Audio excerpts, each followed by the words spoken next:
नमस्ते। तर्क और तथ्य हिंदी में आपका स्वागत है। जब कोई अपनों से गद्दारी करता है, जब कोई गद्दार निकलता है, तो हमारे यहाँ एक मुहावरा है जिसे बोला जाता है, और वो मुहावरा है, घर का भेदी लंका ढाए। यह मुहावरा इसलिए बोला जाता है कि रामायण में एक प्रसंग है कि रावण के भाई विभीषण ने रावण के साथ दगा किया और रावण के शत्रु श्री राम से मित्रता की, और इस कारण से रावण का विनाश संभव हुआ और राम जी के द्वारा रावण मारा गया। तभी से ये कहावत बन गई है कि घर का भेदी लंका ढाए। नमस्ते। तर्क और तथ्य हिंदी में आपका स्वागत है। आज का विषय है कि विभीषण वाकई ही घर का भेदी था या घर की रक्षा करने वाला था। आज का विषय है कि विभीषण वाकई घर का भेदी था या घर की रक्षा करने वाला था। आप पूरा ये वीडियो देखिए और फिर आप ही निर्णय कीजिए कि विभीषण कौन था। वीडियो में आगे बढ़े इससे पहले निवेदन है कि चैनल को सब्सक्राइब करें, वीडियो को लाइक और शेयर करें। तो शुरुआत से शुरू करते हैं। कैकेयी का विवाह ऋषि पुलस्त्य के पुत्र विश्रवा से हुआ। कैकेयी से विश्रवा को 3 संतान हुई, एक्चुअली 4 संतान हुए। बड़ा था रावण, फिर कुंभकर्ण, फिर सबसे छोटा विभीषण और उनकी बहन थी शूर्पणखा। रावण, कुंभकर्ण और शूर्पणखा राक्षसी प्रवृत्ति के थे, परंतु विभीषण अपने पिता के सद्गुणों को लेकर जन्मा था, इसलिए वह जन्म से ही धर्मपरायण और भगवान विष्णु का भक्त था। तो कैकेयी के कहने पर रावण, विभीषण और कुंभकर्ण ने तपस्या तो की, परंतु विभीषण ने रावण और कुंभकर्ण की तरह शक्ति न चाही थी। वो तो केवल भक्ति प्राप्त करना चाहता था। इसलिए आप समझ सकते हैं कि विभीषण पहले से अपने भाइयों से अलग विचारधारा रखने वाला व्यक्ति था। ठीक है। अब रावण ने कुबेर से लंका छीन ली और लंका का राजा बन गया, और पूरा परिवार एकमात्र विश्रवा को छोड़कर लंका में निवास करने लगे।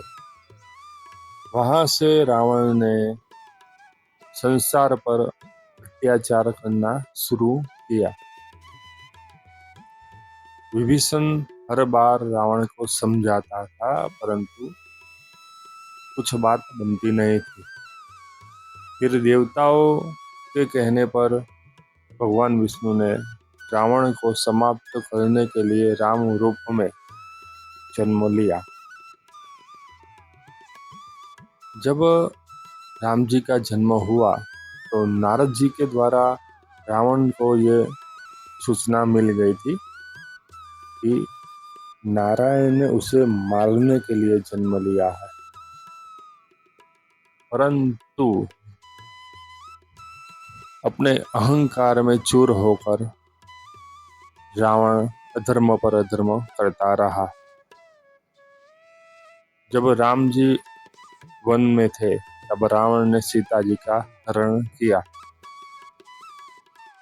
जब हनुमान जी ने रावण की लंका को जला दिया, तब विभीषण ने रावण को समझाया कि एक रामदूत आकर लंका को जलाकर चला गया, तो स्वयं राम जी आएंगे तो लंका का समूल विनाश हो जाएगा। परंतु रावण नहीं माना और विभीषण को लात मारकर बाहर निकाल दिया। तब विभीषण ने सोचा कि अगर लंका की रक्षा करनी है तो उसे राम जी की शरण में जाना होगा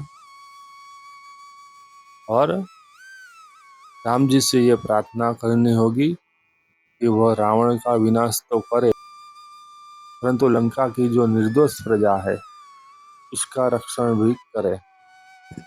विभीषण इस हेतु से राम जी की शरण में गया हुआ था।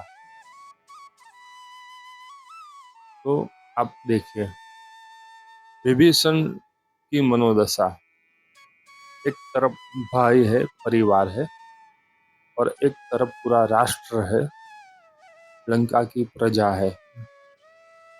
विभीषण एक राज परिवार का व्यक्ति था, तो उसका दायित्व अपने परिवार से ज्यादा अपनी प्रजा के प्रति होना चाहिए। यही धर्म है और विभीषण ने यही किया। फिर भी आज विभीषण का नाम सम्मान के साथ कम लिया जाता है।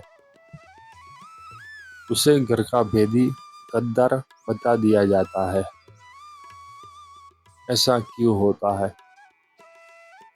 ऐसा इसलिए होता है कि हमारी ये आदत बन गई है कि जो भी अच्छा है उसका चरित्र खंडन करो, और जो रावण जैसा है उसकी चरित्र की महिमा करो। आप आजकल की फिल्मों देखिए, पहले की फिल्मों में हीरो कैसे थे और आजकल की फिल्मों में हीरो कैसे है।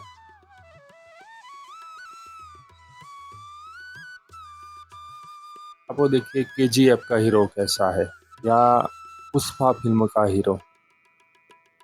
वह सारे पॉजिटिव किरदार नहीं है, नेगेटिव किरदार है, और आजकल लोगों को नेगेटिव किरदार ज्यादा पसंद आते हैं। और इसी चक्कर में रावण का महिमा मंडन किया जाता है, जो अधर्म के पक्ष में था, और जो धर्म के पक्ष में रहे थे उन्हें गद्दार करार दिया जाता है। तो आप ही सोचिए, क्या विभीषण ने कुछ गलत किया था? आपकी क्या राय है? हमें कमेंट में जरूर बताइए।